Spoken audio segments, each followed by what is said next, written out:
In this video, I'm cooking exotic animals against professional chefs. From the world's largest bird to a 10-foot snake that can kill you, we're cooking animals most people have never even seen before. Each round is going to get more and more intense, and by the end of it, I'll hopefully be walking away with the title Best Exotic Animal Chef. But before we get into that, I challenge a tide pool expert to see who can make a better exotic seafood chowder. We spent the day catching ingredients like mussels, crabs, and sea urchins, and now it's time for the competition. Like if you think I'm going to win this round, or comment if you think my opponent will. On either side of me are two gentlemen that think they deserve the title Best Tide Pool Chef. On the right, you may know him as Nick Kareka, a complete amateur. He's known for not seasoning his food, eating poop out of lobsters, and not using his taste buds. On the left, we have Kevin Smith. He's been foraging all his life, and he's been making seafood chowder for over 3 decades with these specific ingredients. Each of you gentlemen will have 30 minutes to complete this challenge. Ordinarily, this competition would be a blowout. So we're giving Nick an additional 10 minutes in the beginning to start off this competition. You're gonna need it, buddy. Oh, what? Get out, bro, get out of here. It's time for my 10 minutes to start. Okay, to take advantage of the 10 minutes that I have over Kevin the Best, all I need to do is prep everything. I think that's how I'm gonna win this. So we're gonna start off by getting these mussels. They have something called a beard, and this is how they attach to the rocks. We need to cut these off, otherwise they're gonna be pretty nasty in the chowder. So you take a knife, and then you're gonna put your knife right up to the beard, and you're just gonna go ahead and clean the beard like that. Sometimes you'll miss a little bit. There better not be any of that beard in my chowder. Okay, all right, I'll go faster. So another thing that a lot of people don't pay attention to is when you're store buying mussels, they will almost never have barnacles on them. And because these are wild caught, a bunch of barnacles are on them. And as you're boiling them, these will naturally fall off. They're gonna be a lot of unnecessary crunches in your chowder. Kevin, how do you remove the barnacles from these wild caught mussels, bro? Well, this is a competition, so I'm... Bro, give me some tip or something. Not a chance. Well, it looks like I'm off to a rough start. But I got some help from Kevin and cleaned up my mussels. And now it's time for the real competition to begin. Kevin can enter the competition in 5, 4, All right, I'm all 3, prepped. I'm 2, good. I'm feeling confident. 1. Welcome in, Kevin. Good luck. You're going right for the turban snails. All right, I almost forgot about the turban snails. I'm not gonna lie. Okay, so if you guys thought I was an amateur in the tide pools, just wait until you see me attempt to cook. And because I really don't know what I'm doing, I'm gonna have to keep a close eye on Kevin to get some inspiration. And by that, I mean straight up copy him. I'm gonna start boiling my turban snails as well. All right, I'll be honest, I don't know how long I'm supposed to boil these snails for, so I'm just gonna watch Kevin and boil them the same amount of time he does. What is that? You just got gas going. Nick, it works better when you light the stove. How do I do that? Even though Kevin thinks that he's ahead, he's actually very behind because he still has beards on his muscles. So we're just gonna move all of my seafood over here to the side. Bro, can you be louder with your muscles over there? What is going on? Shut up, I'm trying to think, man. How are you making your chowder? I'm not gonna tell you. Come on, give me a hint. Just give me the, what is the base? I am gonna start with the essential ingredient, which is bacon. Bacon. Give it a nice smoky layer. Every recipe I saw online called for bacon. I was like, no, I'm not gonna do the bacon. As a matter of fact, I actually planned, instead of using bacon as my base, I wanted to use the mussels as a base. A little bit different of a game plan. All right, I feel like this is enough carrots. We're gonna put this to the side, and now I'm gonna start prepping my celery. Boom. We don't want a whole lot. We just want the flavor. No one really likes celery. I'm almost done prepping my vegetables, and it's clear to me that I'm gonna need an advantage in this competition. So I'm left with no choice but to sabotage Kevin. Son of a gun. Listen, it's a competition, man. I'm not here to play. Oh, onions make me cry every freaking time. Oh. All right, so I'm gonna start by rinsing off my board and not leaving a bunch of sandy mess in with my vegetables. And then I'm gonna start prepping my veggies. This timer is moving quicker than I thought it would, and neither of us have begun to cook our seafood yet. But when I see an opportunity, I take it. I wanna get rid of the ends on the celery. Celery, you son of a gun, you Oh, stole my potatoes. You need every advantage you can get. 10 minutes early wasn't enough, huh? Bro, Don't worry. I come to win, bro. I'm not playing around here. I want to make something very clear as well. I like my seafood very tender. This is Joe. He's never judged a food competition before, so there is a chance that if I cook my dish correctly and add quite a bit of salt, I could win this thing. How are your turban snails doing? Oh my god, my snails. Bro. When did he take his snails off? Okay. Ow, it's hot. It's super hot. Oh man, you know, Kevin's station is looking so much cleaner than mine. I need to organize. I'm really hoping I can pull this together into something edible because it feels like everything I'm doing is going wrong. Oh my god, I forgot butter. Do you have butter I can borrow, bro? I do have butter, but Let me borrow am I it. gonna let you borrow it? You know what? I don't need your butter. All right, we're gonna go with this olive oil because Kevin doesn't like to share. Now that these snails are finally done, I need to pick them and work. Oh, crap. How do you feel with Nick's advantage of 10 minutes? Do you feel like you're behind? I feel like he should have had 20. Bro, all right. Oh man, I really wish I boiled more snails. This is not looking like a whole lot of yield for me. Yield refers to the amount of consumable mass you get from harvesting anything. You get a lot of yield out of a crab because there's so much meat in them. But when dealing with a snail the size of your pinky, it's a whole different story. We're at the 20-minute marker, gentlemen. Oh my god, dude, nothing is even on the stove yet. This cook-off is really coming down to the wire. Kevin is leagues ahead of me, but I'm gonna try my best to make sure I get ahead. First, I throw in my vegetables and turban snails so that I can get a nice sear. After having some trouble with the salt shaker, oh my gosh, my hands are so slimy. How do you use those things? I'm able to salt and season the pan, but then something happens that I didn't prepare for. Kevin brought his own secret ingredient. What is that? What do you have in here? It's just water. Just water? Don't worry. What are you doing with Just it? water and black trumpet mushrooms that I foraged in the forest. These mushrooms are one of the most flavorful on the planet, and Kevin introducing them to his dish makes me a massive underdog, but I can't give up. I keep pushing on. I forgot to cut my garlic, which I do gracefully, only because I lost my cutting board. Meanwhile, Kevin adds his own bacon base, which smells delicious. I try to sabotage him again, but it doesn't work out too well for me. This ain't my first rodeo. water, bro? I was trying to steal a mushroom just now, and I burned my hand. That's what happens when you try to steal stuff. Caught red-handed, man. I start to boil my mussels so that they can cook through easily while also being easier to open. After switching spots with Kevin, we both start to add more and more to our chowders. I throw in milk and heavy whipping cream while Kevin puts in his vegetables. I steal some of his butter even though I didn't need it earlier, but karma was swift to get back to me. Oh my god, that was not the move at all. But butter is very important for clam chowder. Now I'm gonna put my crabs in there that they've been steaming for a while. I'm also gonna wind up saving the water from this and using it in my chowder because it has all that seafoody flavor from all these things being boiled in it. But now we're gonna start to work on the base of this chowder. Well, I walked away from my pan. I've got just a little more color than I'd like on maybe the onions. Everything else looks wonderful. What I'm hearing is you messed up. Is that right? It's gonna be horrible, but it's still gonna be better than yours. We'll see, we'll see. You like hot sauce, Hey, right? get out of here, you punk. Actually, I'm gonna throw some of that on at the end, so thank you. All right, next up, I'm gonna go with Worcestershire sauce. It's one of my favorites. How much time is left? 12 minutes and 30 seconds. Time running out, and Kevin is adding his secret ingredient. Can I have a little bit of that? Nope. All right. You smell that? Wow, yeah. Get away from my dish. That's messed up. After smelling Kevin's dish, I can unfortunately say it's the best thing my nose has ever been introduced to. It's clear I'm gonna have to get my head in the game if I wanna claim the title Best Tide Pool Chef. All right, so right now I'm at the point where my base is starting to solidify, but I haven't mixed it yet. So we're gonna go ahead and start mixing this up a little bit. Now, you see my seafood isn't fully done, but that's okay. We're gonna let it actually finish in this chowder. Ow, this is not a good idea, Nodla. And that way, we're gonna get those seafood flavors into the base. But my chowder will never be complete without this one ingredient that my competition has so kindly cooked for me. What did I just witness? What?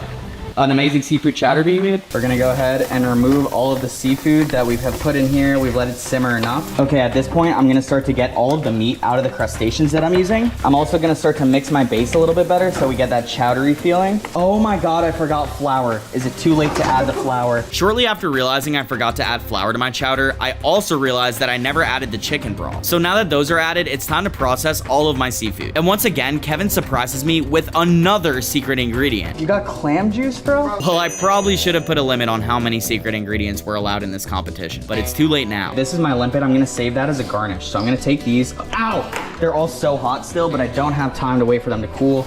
Kevin, Yo. where do I get those gloves? Okay, it still really hurts. Now it's time for the part that will hopefully save my dish, and that's adding all of the meat to my base. Luckily, I know the judge likes tender meat, so let's hope I cooked all of these correctly. Plus, what is a cooking show without a fire 10-second montage? As we're both coming close to finishing our dishes, Kevin tells me that he brought Local San Francisco sourdough. I'm gonna make a bread bowl.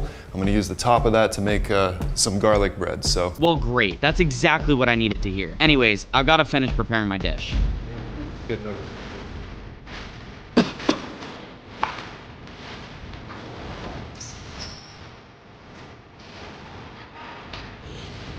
I think I put a little bit too much clam juice, so we're gonna put a little bit more milk.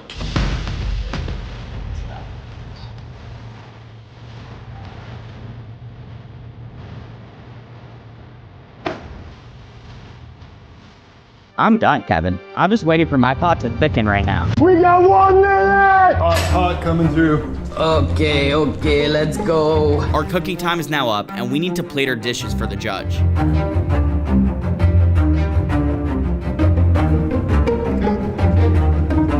Our meals are now complete, and it's time for the judge to step in and decide who will be crowned the best Tide Pool chef. 2, 1, time! Nick, let's go with you first. This is a classic seafood chowder. We just put a little bit of celery in there. We didn't want it to overpower the chowder. I'm really excited for you to try it. Let's check it out.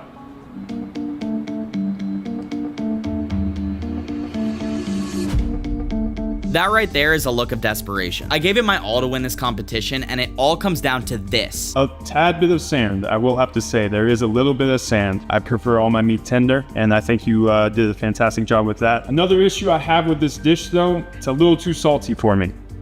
And add quite a bit of salt. And now it's time for the judge to try Kevin's chowder. This is a classic bread bowl chowder. Top of the bread bowl is garlic bread. I've got some oyster crackers on the side if that's your thing. Okay, Kevin. Looks like we have a lot going on here. I'm excited to try it. Let's dive in.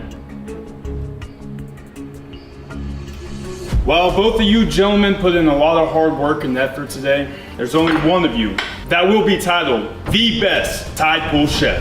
And the winner is...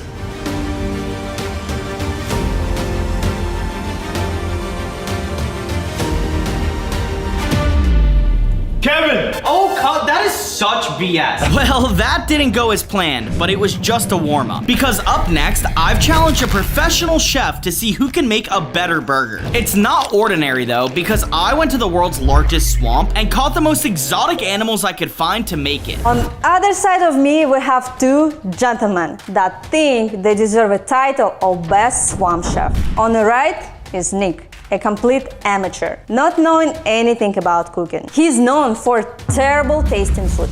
On my left, Chef Anthony, a professional. He's an internationally known food expert, featured on multiple major news outlets, and has experience cooking for 20 years. What makes it even worse for me is that we have the same amount of time to make our burgers. But lucky for me, I put in a twist. Since Chef Anthony has such a big advantage, we are giving to Nick 10 minutes head start. Come on, what is that? No, that's the rule. Is that I'm not the one who wrote this. Sounds like you need it. I wrote it. To make best advantage of my 10-minute head start, the plan, oh, I found the cutting boards like right away. So we're gonna bust this out. The hardest thing to fillet here, ooh, ew. Okay, we're gonna just move this. And I noticed that Chef was saying he was gonna go for a certain cut of meat. So my plan is to steal what he was planning to use. I'm gonna cut my hand if I keep going at this pace. Beautiful. All right, got my hunk of meat from the boar. Ooh, should I actually steal all the fat off this just so Chef Anthony can't use it? Nice. The next thing I noticed that Chef wanted was the middle of the python. So I'm gonna make sure I take that as well. This is where I have the advantage. I know exactly how to fillet a python. We're gonna flip it on its side just like this. And we're just gonna cut into the top part of it and fillet it like that. Chef, you taking notes over there? How are you feeling about it? Oh yeah, I'm feeling good. Doesn't look too good though, brother. The python has such lean meat that you really only want the top parts of it. You kind of fillet it like a fish, oddly enough. After you fillet it, it has like a cool bony ribby look. Same exact thing to this side. I don't know what to do with the rest of this now, so I guess I'll just put it over here. There we go. Since we only have to use 3 of the meats, and I know that the iguana has a lot of pesticides inside, I think I'm actually not gonna use this meat. Chef, you got any tips on filleting this alligator? Not for you. Looks like you're... Bro, come on, share a little, give me a little something here, bro. Nah, you gotta figure it out, my guy. You took my cuts. Whatever, Chef isn't planning on helping, and to be fair, I'm not gonna help him. Oh, this smells so terrible. It smells freaking disgusting. Like, it kind of just definitely smells like a fish. How much time do I have left here? 4 minutes! Head start is almost coming to an end. My goal here is literally just to get all my meats before Chef does, because then I could get to cooking as he's focused on filleting something that he doesn't know how to. All right, Nick, what are you doing right now? The plan is to kind of cut out everything that I don't need. You wanna? No. No? Okay, all right. You'll just eat it at the end. That's okay. One more thing. The judge isn't just my best friend, but a professional chef herself, which means she's not letting me win unless I make something delicious. Another thing I'm focused on doing is making sure that there's no fat in this alligator tail because that's where it's storing all of that fishy flavor. So I'm really just using a little bit of the alligator. So you're gonna mix all 3 meat together? Yeah, that's the plan. I'm guessing you don't want like alligator sushi. I mentioned alligator sushi because the loser of this competition has to eat raw alligator meat like it's sushi.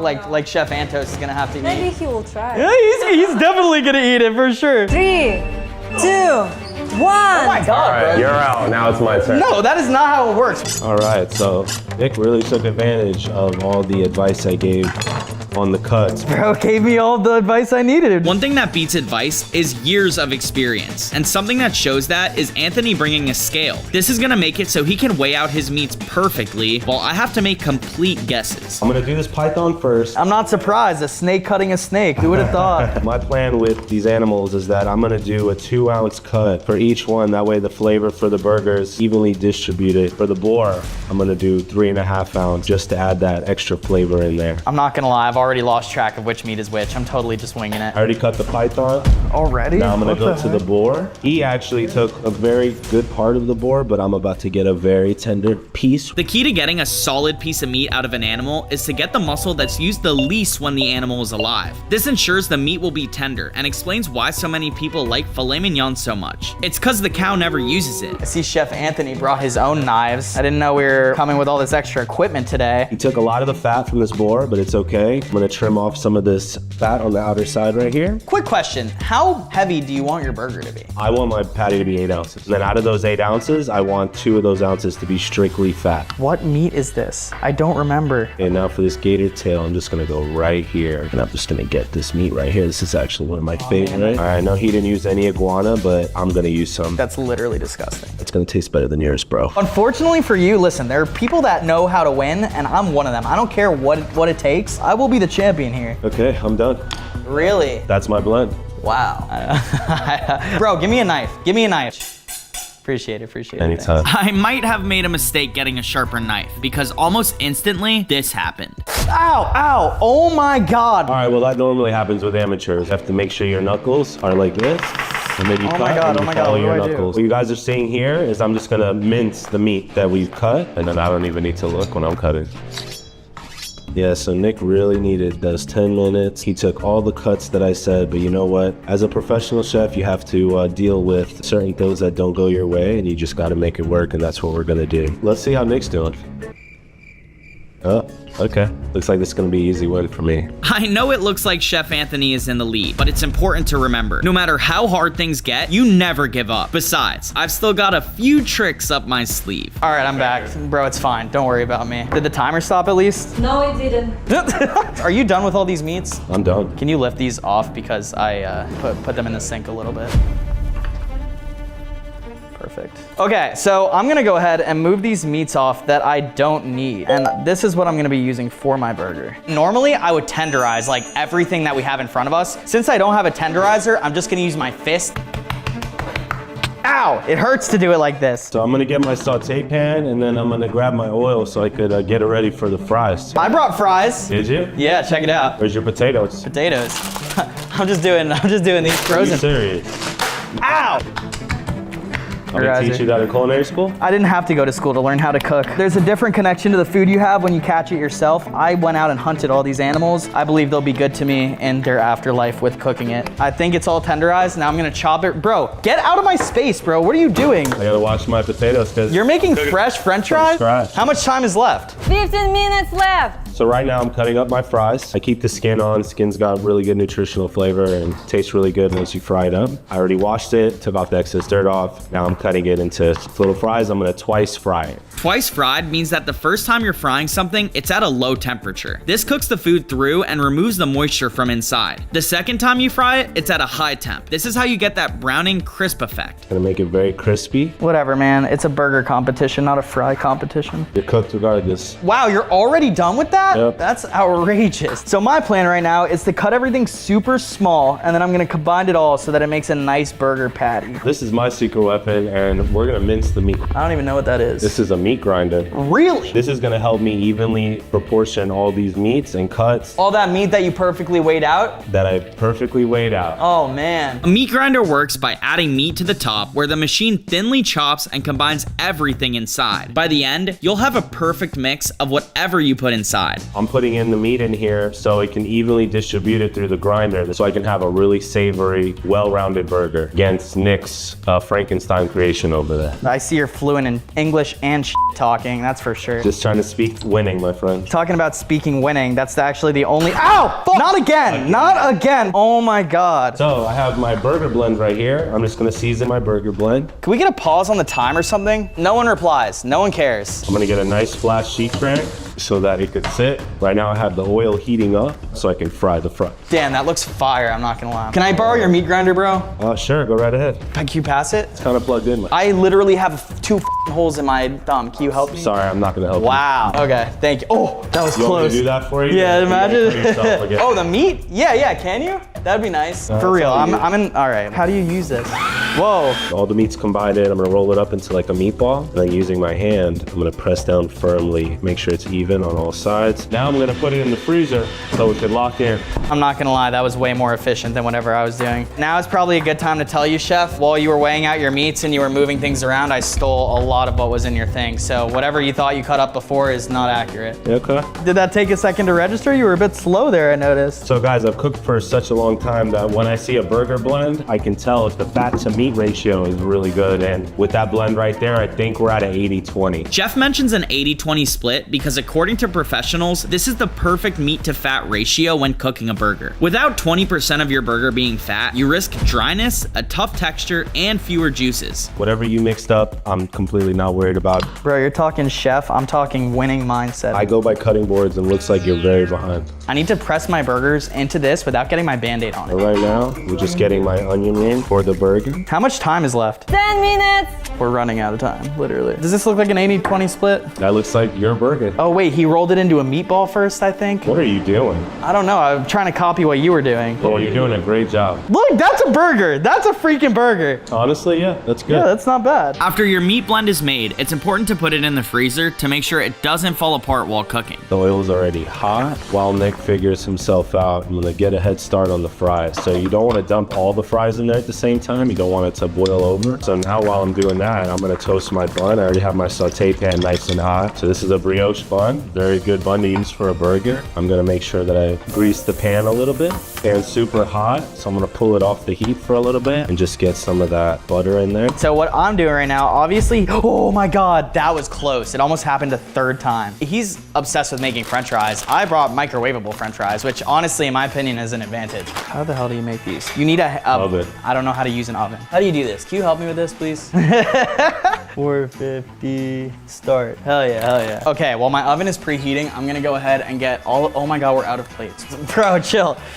Bro, when I have a knife in my hand, I've already made 2 mistakes. Oh my God. I personally really like red onions. Shut up, Judge, do you like red onions? Yes, I like A lot?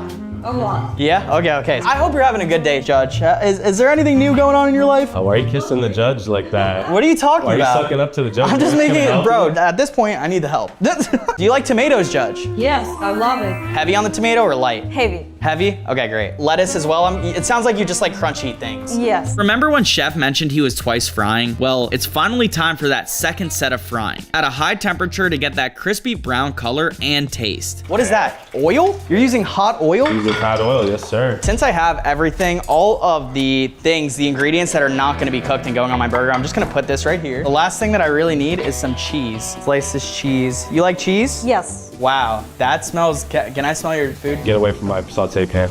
Chill, bro. I'm not hostile. This is not good. This is what real fries look like. I'm using this paper towel to absorb the excess oil so my fries aren't soggy like Nick's are gonna be. We're gonna go ahead and grab my meat patty. You know what I'm realizing? I didn't season my meat. I don't know if he seasoned his meat at all. Where are the seasonings? What is this, truffle? Am I looking at truffle right now? Yeah, so that's ground truffle, and then that is black winter truffle. Black winter truffle is an ingredient that costs over 1,000 per pound depending on the quality of the mushroom. The only problem is that it takes a skilled chef to use it right. Before Chef Anthony shows you the correct way, I'll show you what you shouldn't do. How do you use it? He figured it out. Okay. Oh, you're gonna put it in there raw. Okay. See how that works out for you, buddy. I don't know what I'm doing, You know but what? Keep we're doing just it. we're just gonna You're doing we're just such gonna a good job. go like this. All right, let's see if I got a perfect sear on this. What are you doing right now? Why you put truffle? I don't know. Honestly, truffle is supposed to be good, right? I feel like it's Yeah, a high but you quality. wasted. Should I remix this right now? No. No? I think it's a little too late, my friend. Oh Just my leave it God. like that. Stop. You know what? Get out of here, Judge. Oh, sorry, wait. That was so rude. I hope you're having a good day, Judge. All right, Anthony, how are you doing here? I'm doing good. Incorporating some fat, trying to get a nice sear. Hey, I'm gonna interrupt. Do you put this salt into before it's ground? So that's black Himalayan salt. I would not do that. Are you lying to me? Nope, I'm actually gonna help you for a second. Well, whatever the case, I finally have what is gonna be my meat patty, so I'm gonna get to cooking it right now. Bro, you're always in my space, I swear. 5 minutes left, guys. So right now I'm gonna build my burger. I want some nice height, so I'm gonna use that butter lettuce, hydroponic. I'm gonna use a red onion, this beautiful red tomato, the beautiful fries right here. I'm gonna plate it very nicely. Little tip, I'm gonna tempt my burger just to make sure it's safe for the judge, because I care about the judge. I don't want the judge to get sick. My goal here is 165. Right now my burger is not even close, so Nick might have a little shot here. Where's the plate? I am taking a play out of Anthony's book and toasting my bun. I feel like that's pretty smart. Oh my God, this pan is so small, bro. Is there a bigger pan anywhere? Yeah, I took it. You took the only pan? Yep. It's clear I'm not in the lead, but giving up is never an option. So I resort to the best way to win that I know how: stealing Anthony's food. The good news is that I perfectly, ow, it's so hot, toasted my bun. Anyways, we're gonna make a burger sauce and incorporate some oil, nice and slow. I'm gonna make my own mayo. I've already put a little bit of minced onion in there. This is actually a beautiful bun. We're gonna go ahead and start toasting the other bun. And while that bun is toasting, I'm gonna put this cheese on here so it starts melting, hopefully. That's my plan, at least. Try to do it little by little. Let the yolk and the oil Oh my God, of emulsify. course. Ow, it's so hot. Fries are in. In the meantime, this is still cooking. I'm gonna put this right here so that hopefully the burger melts the cheese. I stole one of his burgers. What? Shut up, Jack, What'd you shut do? up. I didn't do anything. Oh, come on, man. Listen, I let you take the cuts. I let you get a little head start. You got 10 minutes, and you took my burger. That's mine. What is this garbage? It's clear Anthony is pissed off, but with so little time left, there isn't much he's able to do other than get back to cooking. I'm gonna put some mustard. I'm gonna put some barbecue and some ketchup. I'm gonna blend all this together. 3 minutes, guys. We still haven't even plated our food. If progression isn't made by the time the clock hits 0, we fail getting the title Best Swamp Chef. Listen, bro, when you came and agreed, I'm not a chef. I'm a freaking champion, all right? My goal is to win. You're a thief, and that's what that is. All right, whatever. We'll see what the judge thinks and whose burger she likes more. I have a backup plan. What are you doing? That's butter? And you're like, that's a Yep. good idea. How much time is left? Only 2 minutes left. Hurry up. I'll be real. In the last minutes of this competition, so much is happening, it's hard to keep track. All I know for sure is that Anthony is locked in, and so am I. 60 seconds on the clock. Guys, don't lie, okay? This burger looks fire. You know it looks fire. Boom. Looks a little burnt to me. Well, it's your burger, so. Oh my God, I forgot to set a timer for my fries. Now that Chef's dish is almost complete, now is when he decides to add his black winter truffle. You're supposed to shred it on top of your finished food so that the flavor stays potent and doesn't melt away. 10, 9, 8, 7, Get out of here. 6, 5, 4, 3, 2, 1. Time's up. No, get your hands off of everything. That's the dish. That's the meal. Well, we can obviously tell whose looks better. It's not about looks. It's about taste, bro. True. Stop. I'm not gonna lie, Chef Anthony's food does look a lot better, but considering what our burgers were made out of, I'm kind of impressed with my dish. All right, Nick, what do we have here? So I think you're gonna like mine. I made the perfect blend of meats. It has the perfect 80 to 20 fat content. I made sure to put all your favorite things on it. I can't say the same for Anthony, but I could truly say I put my blood, sweat, and tears into this one. My hand is really freaking hurting right now. I think you're gonna really enjoy it. And then I have a feeling you're a fan of ketchup, so I put a nice dollop of ketchup on the side. Purposeful, okay? Everything is purposeful. And any comment or? It looks very creative. It looks interesting. I think so. I have to taste it. Just so you know, I caught all of these animals too. Yeah. So the ingredients don't get fresher, literally. All right, Chef Anthony, what do we got here? So we have a beautiful masterpiece of a plate. We have some fresh fries with a little bit of rosemary. We have a nice burger sauce that I made from scratch. The burger that was stolen from me then brought back, but it's okay, we make adjustments. Cheddar cheese, fresh truffle, dill pickle, sliced tomato, red onion, butter, lettuce, and yeah, it's really good. It looks very professional, gorgeous, and very fancy. Thank you. Yeah, I definitely want to try that. Now, let's remember, it's about how it tastes. Yes. Okay, and how much you like the contestant. Looks can be deceiving. Yeah. All right, Nick, we're gonna go with your first. That looks good. That looks It good. looks very juicy. It's actually really good. It's a nice texture. It's not bad, Nick. Good Yeah? job. Yes. Honestly, I just don't like the presentation because it looks a little bit bad. Oh, you heard it first.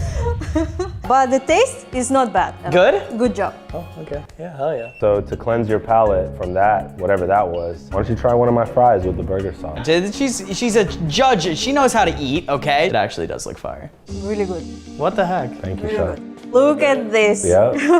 Yep, go right ahead. Yep. Wow, that's so juicy. Look at this. How's that?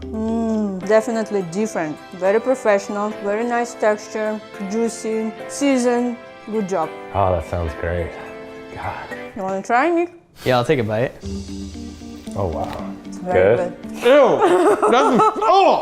That's so fire. There is definitely like a swampy taste to it. After I taste those two burgers, the best swamp chef is gonna be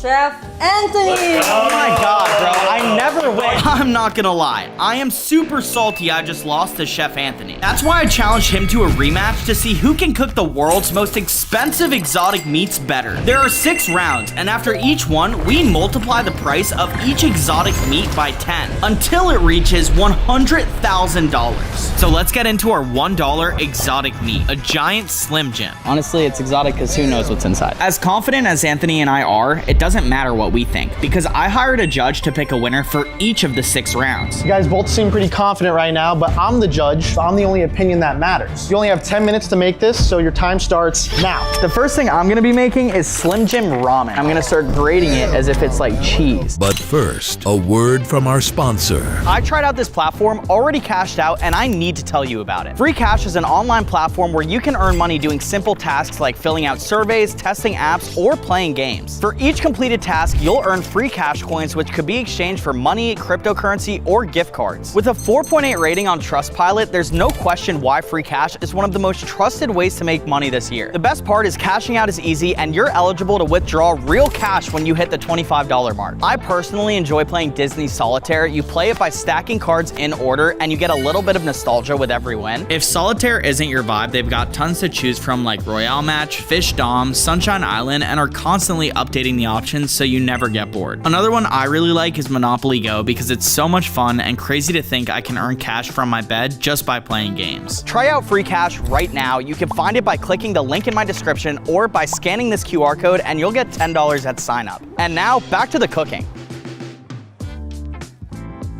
As I got to making ramen, Chef decided he's gonna be making a Slim Jim sushi roll. Definitely doesn't sound appetizing, but with $1, we weren't left with many options. So right now I'm peeling these carrots. I'm gonna cut some nice strands. The most important part to making good sushi is making sure you've got rice that's at a good consistency. That's what Anthony is focusing on right now. Salt actually makes the water boil a lot faster. And I'm gonna add my sushi rice. I, on the other hand, only need to boil water and let my ramen sit for 1 minute for my meal to be ready. I just need to figure out how to use the stove.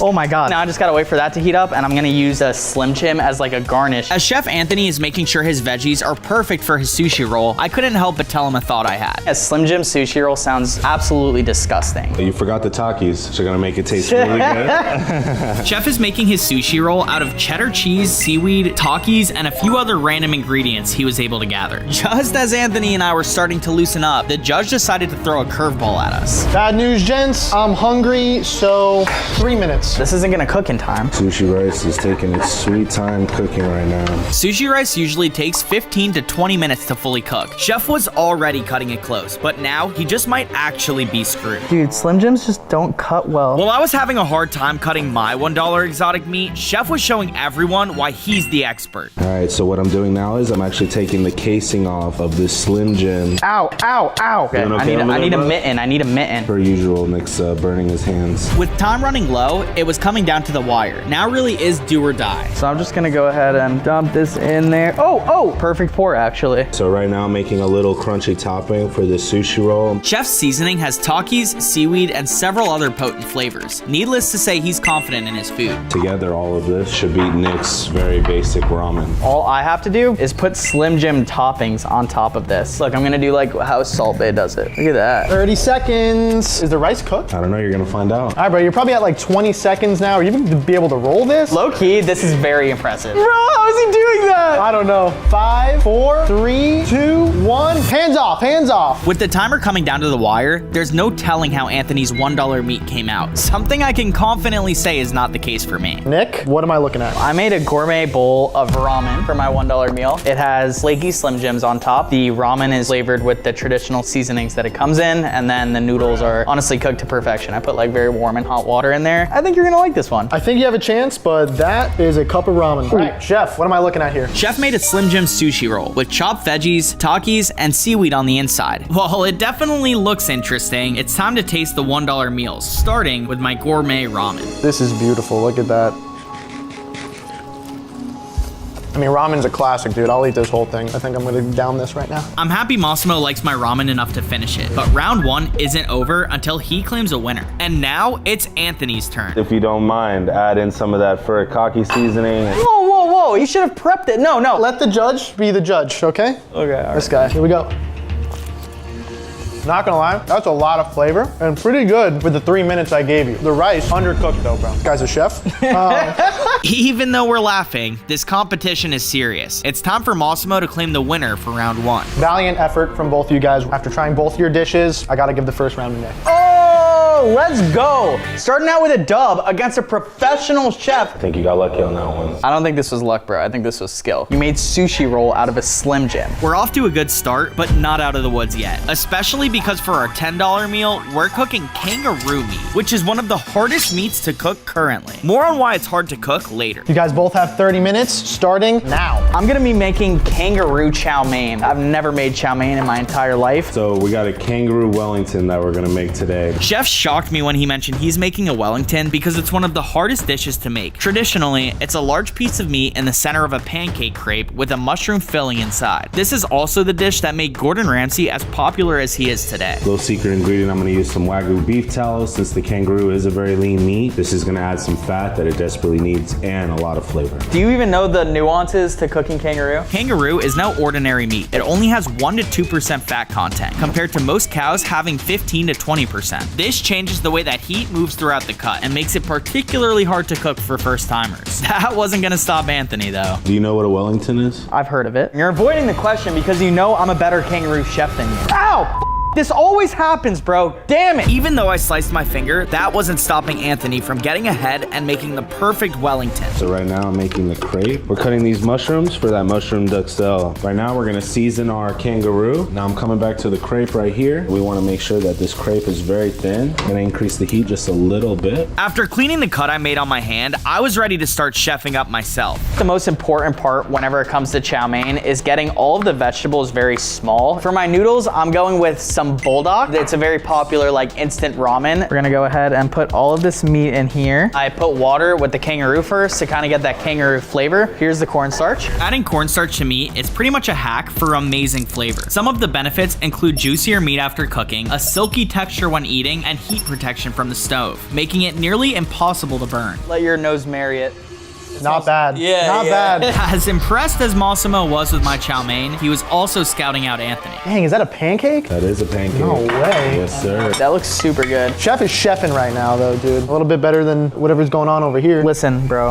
We're actually gonna sear that bad boy right there. You didn't season this? There's salt on there. Just salt? That's all you need. I hope it's ready pretty soon because there's only 20 minutes left, guys. It's time for me to actually cook this meat right now, and then after the meat is cooked, I'm gonna go ahead and add all of my prepped vegetables. I kind of have the luxury of time because it's not as like crazy as a dish a chef is making. So I'm rolling a kangaroo because I don't want it to overcook in a certain spot. I'm gonna put some mushroom duxelle and we're gonna render these down. This is a very important process. We're brushing on some Dijon right here, all throughout all the crevices. You don't want to miss a beat. As Anthony was cooking, I was busy making my space presentable for the judge. Extra virgin olive oil into this cast iron skillet. I'm gonna put as much kangaroo as I could fit without overdoing it. That smells like it's burnt. That's definitely not. I'm gonna put some sage in here, add some flavor. So we're adding the mushroom duxelle with the shallots to our crepe. You're putting pancakes and mushrooms together? I am. It's a very good classic. When Chef mentioned mushrooms and pancakes are a classic, I gasped. But after doing some research, it turns out this combination is extremely popular in Central and Eastern Europe and is where the beef Wellington was invented. So we're gonna take our kangaroo, we're gonna put it right in the middle here. Without using the sharp side of the knife, I'm gonna kind of take the excess out. What are you doing right now? You're rolling? So I'm rolling the crepe into the kangaroo and then we're gonna put it in the freezer so it could hold its shape. Should be overnight. Overnight. You guys actually have like 10 minutes. Oh my god, my kangaroo chow mein is burning. So what I'm gonna do is attempt to flip all this. Ow, the cast iron skillet is so hot. While I was struggling to make my chow mein, Chef Anthony decided he was going to educate me on food safety. So the goal to cook your kangaroo is 120 degrees internal. I think he's gonna overcook his. I've cooked more kangaroos than you in your entire life. Not only was I cooking Anthony with insults, but my meal was coming out good too. I layered in veggies and added lots of spicy bodak sauce. I think I got ahead of myself though, because then this happened. Oh, I'm on fire, I'm on fire. This is a rental mitten. Chef, you think this kangaroo is safe for the judge to eat? While I was trying to decide whether my food would give the judge food poisoning or not, Chef Anthony was locked in, doing finishing touches on his Wellington, especially because we only have 6 minutes left in round 2 of 6. Okay, so we're gonna brush this Wellington with a nice egg wash. We're gonna do some nice stripes on this kangaroo, even though it's a kangaroo, not a zebra. Oh my God, bro. All right, now we're gonna apply some egg wash over the design that I just put without moving it around. We're gonna grease our glass pan for our Wellington. Put this bad boy in the oven. That doesn't look too bad, honestly, bro. You're gonna like it. Am I? You're gonna like that. Now that I'm finished with my food, I am feeling super confident. The only thing left to do is cast doubt in Anthony's head. Not a lot of people know when it comes to a beef Wellington, it's one of the easiest things to overcook or undercook. It's very hard. This could be where I take my huge lead right now. With so much building up to this moment, there's no telling how Anthony's kangaroo Wellington was going to come out. But after he took it out of the oven, I'd be lying if I said I weren't nervous for this round. Oh, you hear that? Listen, listen. Oh, that's good. Put a little bit of salt, throw some of the sage. This is like art, actually. Let's see how I did. Man, a perfect cook every time, Wow. baby. Let's go. By the way Anthony is celebrating, I'm starting to think I might be screwed this round. I still have one trump card though. Not over until the fat lady sings, and Massimo is the fat lady, am I right? I don't know how to sing. Time's up. You're such a freaking cheater, bro. Can you let me judge, please? Time is up. Nick, this, what is it? It's kangaroo chow mein. Okay. So oftentimes we'll go to a Chinese restaurant, you'll see that they'll do like a fancy chow mein. They'll have the vegetables stuffed in cornstarch. They have a nice ramen base. I did a very similar inspired meal, except we're going with an Australian meat for it. I really think you're gonna like it. I do like chow mein. Kangaroo chow mein. Kangaroo chow mein. Yeah, yeah. And chef, what is this? This is what success looks like. This is a kangaroo Wellington. We have a mushroom duxelle wrapped around with the crepe, a little bit of flaky sea salt. Then we have some sage, and then the beautiful kangaroo cooked to perfection, medium rare. I'll be real, my mouth is watering from this Wellington, and it smells amazing. Before Massimo gets to tasting it though, he's gonna try my chow mein. I'm not super excited to eat this just based off the way it looks. All right, you know what? Close your eyes. It might be good. All right, we'll see. If I win this round, it'll give me a 2-0 lead. I'm so close, I could practically taste victory. The pasta was cooked pretty well. The sauce honestly wasn't too bad. I actually quite liked it. It was a little bit more pleasing than I thought it was going to be. The kangaroo is also quite tender, but It's cold. You let it sit for that long? Bro, you put no love into this dish. After Massimo roasted me, I was feeling pretty salty. There's really only one thing you can reply to someone who holds your fate in their hands, though. Thank you, Judge. And now for Anthony's Kangaroo Wellington. Tell me how to eat this. I'm gonna slice this for you. Kangaroo meat looks perfectly cooked though. Just the way I like it. Here we go. That's good. Honestly, this kangaroo is like melting on my mouth right now. Cooked to perfection. The pancake on top as well, beautifully made. But it did have mushroom. I'm not crazy about mushroom. You gotta know your judge. Nick, did you have mushroom in there? No. No, hell no. No mushroom. Although Massimo had good and bad things to say about Anthony's dish, I'd be lying if I didn't admit it piqued my curiosity. So I went in for a bite. This is the best thing I've ever tasted. This is really so good. Honestly, guys, this round wasn't that close. It wasn't even close. Chef's got you on this round. Chef's got you on this round. Oh, let's go, baby. 100%. 1-1. We're tied now. Don't ever doubt the kid. The next thing that we're cooking is something I have plenty of experience with. An entire alligator. Dibs on the head. You can have the head. I'm gonna take the tail. And you have 30 minutes to do this. Anthony and I separated our ingredients so we could get right into cooking. But turns out, Massimo had a trick up his sleeve this round. Got one more twist. No way. What the Cooking while being able to move at free will is hard enough, but now that I'm handcuffed to chef, there's no telling how my dish is gonna turn out. Ow! Good luck, gentlemen. So for my dish, I'm gonna be making alligator tongue tacos. This tongue is what I'm gonna be making tacos out of. I know this sounds foreign, but cow tongue has been used to make tacos for generations. If a cow tongue's is good enough for tacos, why wouldn't an alligator's be? We're gonna go ahead and just cut this out. This is my gator tongue. Looks great. So I'm making gator kebabs. It's gonna definitely give these kebabs some amazing flavor. As Anthony and I got into cooking, we actually started to get into a good groove. So much so, I didn't even realize our handcuffs snapped in half. Our connections. It broke? All right, I didn't get the premium cuffs here, obviously, but I have backups, so. Something on the back of my mind the entire time is that I want to make sure I'm consistently asserting my dominance over Anthony. That way he knows who's boss. Okay, let's go. Notice how I call the shots here. I decide when we go different places, okay? It's important I cook my tongue at a low heat to make sure it doesn't overcook. Meanwhile, Chef Anthony is taking a very bold approach to his dish. Wow, that's a lot of barbecue sauces, dude. Wow, that looks interesting for sure. All right, so guys, I'm about to take my kebabs. We're gonna put them in the oven. For once, my dish is actually harder to cook than Chef's. He just has to wait for his kebabs to cook while I have to make my taco shells from scratch. It's time for me to put in my tortillas. I'm gonna make them nice and hard so that it's like a nice hard shell. You might want to flip it, brother. I already flipped it. Flip it again? Yeah. I wish I could say Anthony and I got along this round, but being handcuffed was really getting to him and he finally snapped. I need a spoon. Come on back. Do you need anything else? Because I'm sick of the back and forth. You need anything else? Bro, As angry as he sounded, it was all an act. you just wanted to burn my tortilla. You little fuck. Lucky for me, losing is not in my vocabulary, and I never give up. It's finally time for me to assemble my final creation. Got caramelized onion jam. So we're gonna put a little bit of caramelized onion. We're gonna put a nice batch of spinach. I have 2 toasted tortillas right now. We're gonna put our tomato, and then we're gonna layer our tongue on top of it. Needless to say, this alligator tongue taco looks incredible, but just as I was finishing my plate, Anthony's food got finished cooking. Stop, bro, I'm not done. With how intense things are getting, Anthony and I lost track of time. Luckily, we were both finished with our meals. All right, last stretch. 10, 9, All right, 8. I think we're done. I think we're both 6. done. Wow, how'd you guys get along? We didn't. Guys, talk to me. I'm excited. What am I looking at here, Nick? Luxury tongue taco. A lot of people make tacos out of tongue with cows. I figure with alligators it'd be the same. On the bottom, I have a double tortilla to give it that extra crunch when you take a bite. I have a unique onion jam rather than your traditional crunchy onions. I feel like this will be more of a potent onion flavor. We have spinach, a light garnish of cilantro, and tomatoes. I think you're really gonna like this dish. As confident as I am, Massimo wasn't impressed, and I say that because he didn't even reply to me. Chef, talk to me. As you can see, we got some alligator kebabs along with barbecue sauce glazed. Glaze. Thing is bathing in it. More barbecue sauce than I've ever seen on anything. I'll be the judge, guys. Nick, you're up first. Alligator tongue, here I go. There is a lot riding on this round. It decides who takes the lead between me and the chef. I'd be lying if I said that crunch didn't make me confident, though. Sounds crunchy.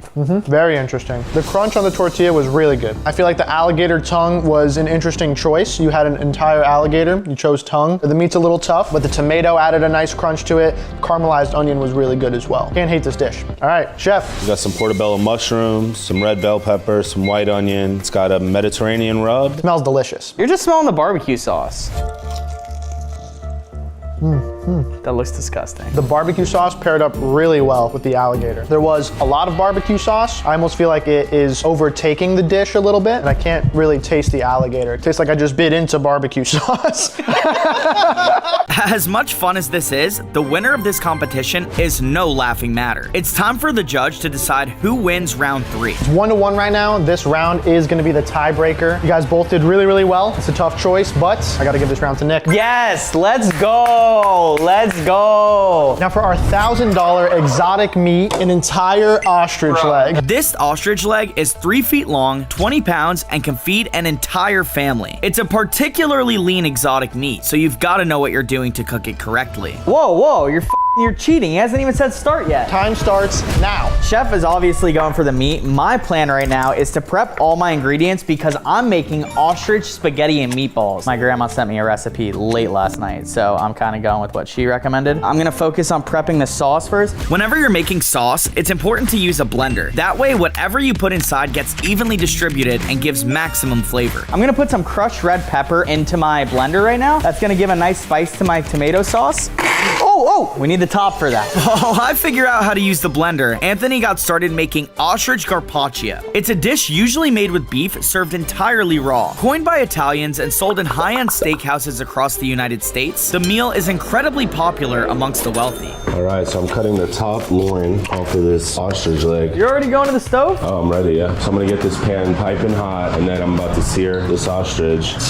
This is a raw dish, so you have to prepare this perfectly. I seared it fat side down. Chef recommends searing fat side down for 3 reasons. The first is because it increases flavor massively, having every bite make your mouth water. It also gives the meat a better texture after cooking and helps disperse the heat throughout the meat evenly. I'm gonna flip it again. I'm gonna put it on this side. Searing it right now to kill any excess bacteria. That way when you judge my dish, you live to see another day. To get my pasta to the consistency I'm looking for, it has to boil for 9 minutes. I should have enough time, but I'm definitely cutting it close. Meanwhile, Chef is making a sweet and savory vinaigrette for his carpaccio. Now I'm gonna make the vinaigrette. I'm gonna start with a little bit of olive oil, tablespoon of mustard, teaspoon of lemon juice. Chef finished off his vinaigrette with freshly squeezed pomegranate juice and started getting his garnishes ready for plating. Meanwhile, I was gearing up to cut the ostrich and start making my meatballs. I'm gonna cut off some of the fat from the ostrich, and then I'm gonna take some of the inside of it. Fat's very flavorful on any piece of meat that you're getting. Right now, I'm focused on mincing this ostrich meat. While I was chopping my meat to perfection, Chef decided he was going to clean his area and host a masterclass on how to cut carpaccio.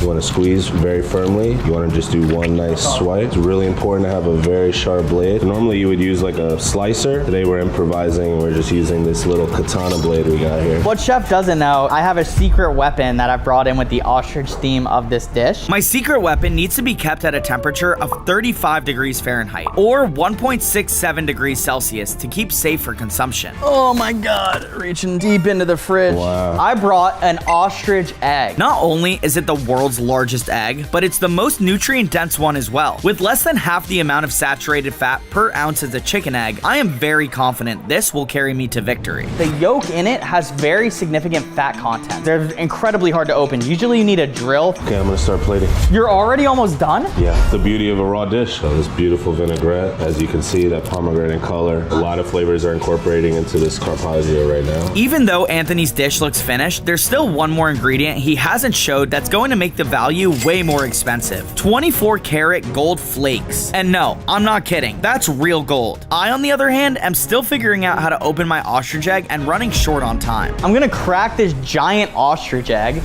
Oh, wow. Look at that. Shell adds flavor. The ratio of meat to egg is crazy in there. Now that my meat is dripping with egg yolk, I'm combining it with breadcrumbs to make it into the perfect meatball. You'll know you've added enough when the meat is forming into a perfect ball shape. This is gonna be good. What temperature are you gonna cook that to? The meatball? Yep. Until it's golden brown. See, that's the difference between a professional chef and someone that cooks from the heart. He's always worrying about the temperature. I'm worrying about how it feels in the taste. We're gonna put a little bit of vegetable oil in here. Before I drop this meatball on the pan, I've got to let the oil heat up first because if I rush, I ruin everything. Once the oil is sizzling, I place it down perfectly. Look at that color. I know what I'm doing. I need the internal temperature of this meatball to be 160. If the ostrich meat doesn't reach that temperature, we're at serious risk of getting sick. It's at 94. Most amateur chefs would panic when they see this low temperature, but not me. I'm going to take my spicy red pepper flake sauce and add it directly to the pan. This is going to make it so the meatball boils and flavors it's never experienced before. Next, I'm focusing on plating because everyone knows presentation is just as important as flavor. How much time is left? 4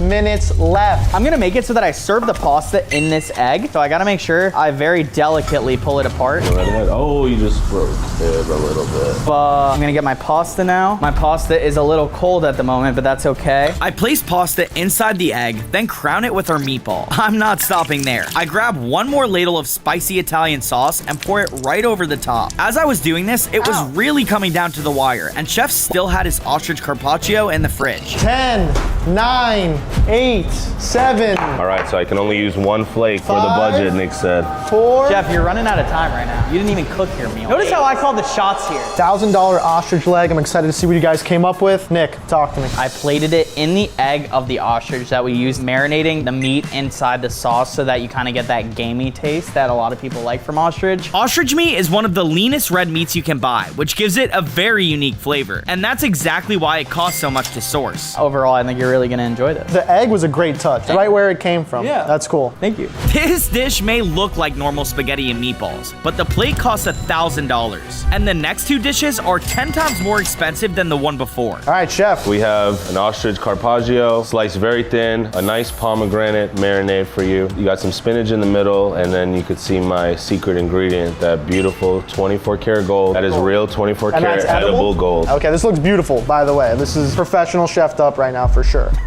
It's clear the judge is interested in our $1,000 exotic meat, but he's still keeping his opinion a secret. And when you're serving meat that costs this much, that silence is terrifying. Let's start. So I want you to get a bite of the Dude, you meatball. can't tell the judge how to eat. All right, so you're gonna get a cut up. Bro, you broke the my plate. Here we go.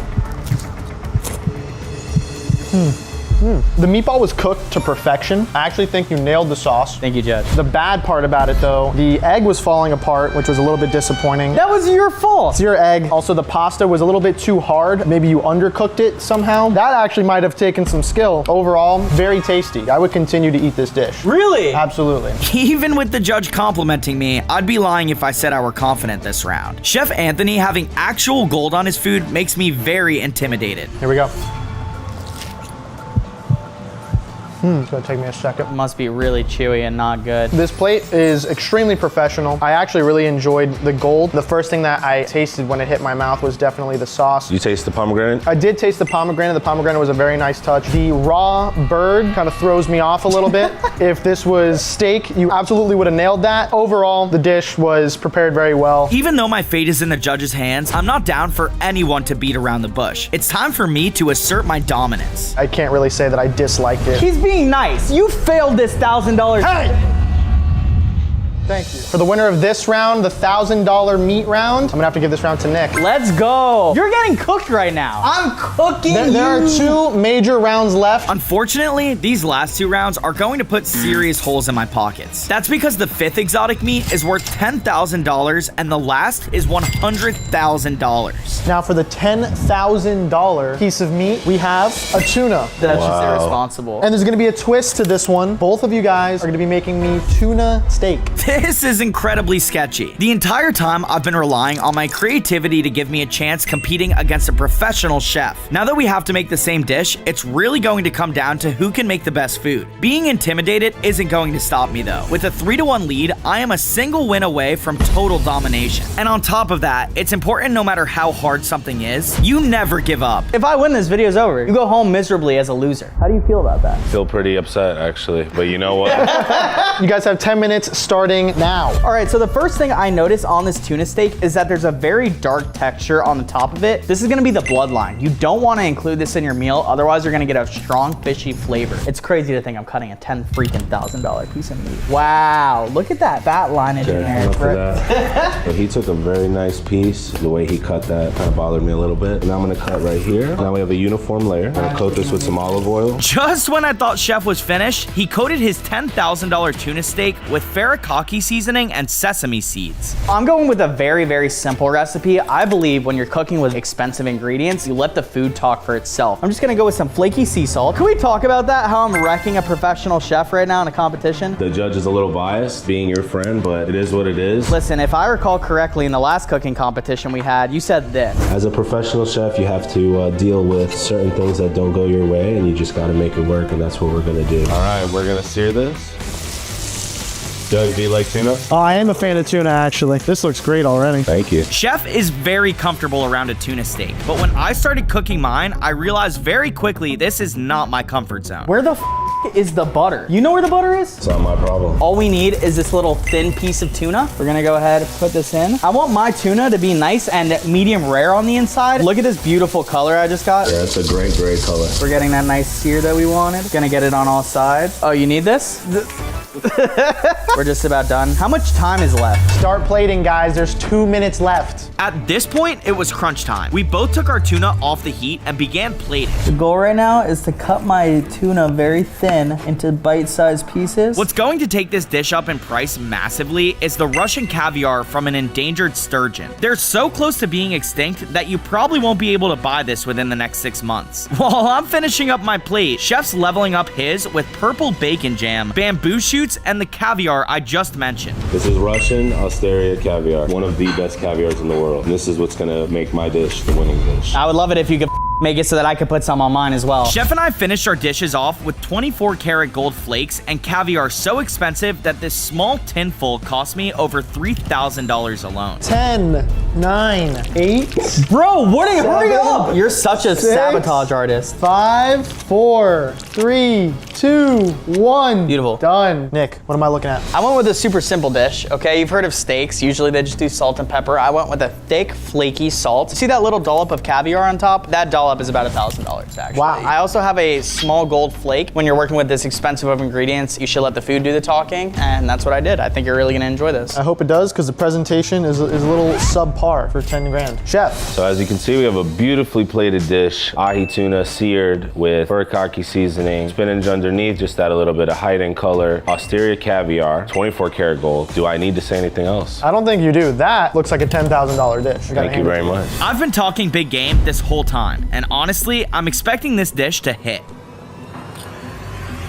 I am so nervous about this rating. If I lose this round, Chef has a solid chance at fighting back. Like the video for good luck in 3, 2, 1. So Nick, your dish was very good. Your like worked! Not only did it give me good luck going into this round, but liking is also a free way to support the channel and appreciate it a ton. The real question is, can it win me this competition though? The saltiness was really nice with the tuna. It gave it that oceany flavor. The caviar gave it a lot of really nice texture. But I will say, the salty flakes that you put on there overpowered the taste of it. I almost couldn't even taste the caviar. And I'm a little bit disappointed on the presentation, I gotta admit. This was a $10,000 dish. Maybe Chef was hogging the gold, but come on, this wasn't worth more gold. The tuna was cooked very, very well. It honestly melted in my mouth in a great way. Thank you, Judge. Now to the one I'm excited about. Whoa, whoa, whoa. Chef, how do you want me to eat this? Use the fork, move some of that caviar to that first slice. Yeah, like that. This bite looks crazy. I'm actually excited. Here we go. Speechless. I tasted the caviar. I tasted, what is this? Purple sweet potato jam. That was very good, very sweet. The hint of salt that was in there really contrasted with the sweetness, which was very nice. Thank you, Judge. And it complemented the tuna very well. I would usually go straight to what's bad about this dish afterward, but I don't really have anything to say. You plated this perfectly. Different tastes that were in my mouth, they were phenomenal. Wasn't really close, I gotta be honest. Gotta go with Chef on this one. Let's go. That's Let's okay. get it. This is where experience as a professional chef comes into play. The time has finally come. The highly anticipated $100,000 meal, 20 ounces of Wagyu steak. No twist, I want you guys to just have fun with this. Make your best meal. Kobe A5 Wagyu is expensive because it combines extreme quality, rarity, and very expensive production process. To start, you need a specific species of cow, Tajima cattle, only raised in Japan. Only 3,000 cattle per year qualify for this quality, making it very hard to get your hands on. And lastly, it's the highest quality meat in the world, making it very expensive.